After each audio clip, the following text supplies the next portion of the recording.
There are three parts to the gospel text of today, which is taken from the Gospel of Mark chapter 1, verses 29 to 39. And the first part is the healing of Peter's mother-in-law. As soon as Jesus enters Peter's house, he sees his mother-in-law who is in bed, laid down by a fever.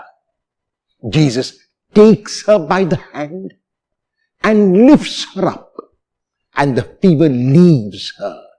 A sign that she was truly healed is given immediately when we are told that she got up and began to serve them.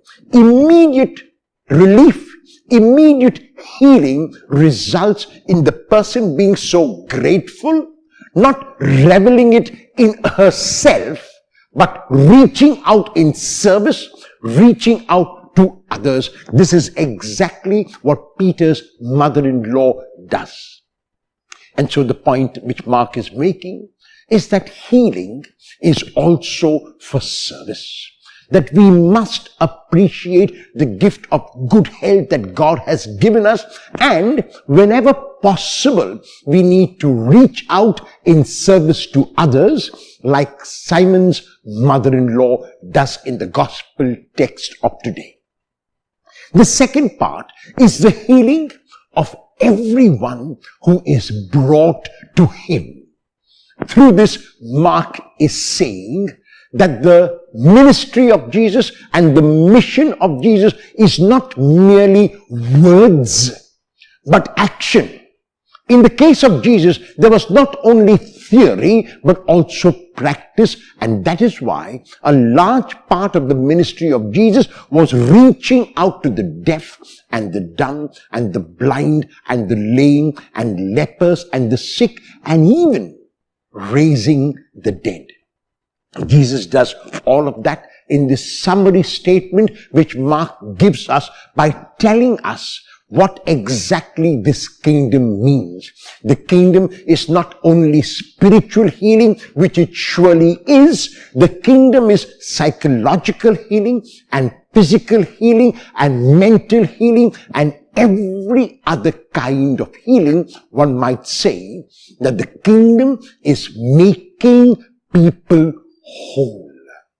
In the third part, we are given an insight into the fact that the mission of Jesus was not parochial. The mission of Jesus was not restricted. The mission of Jesus was not narrow, but for everyone and universal.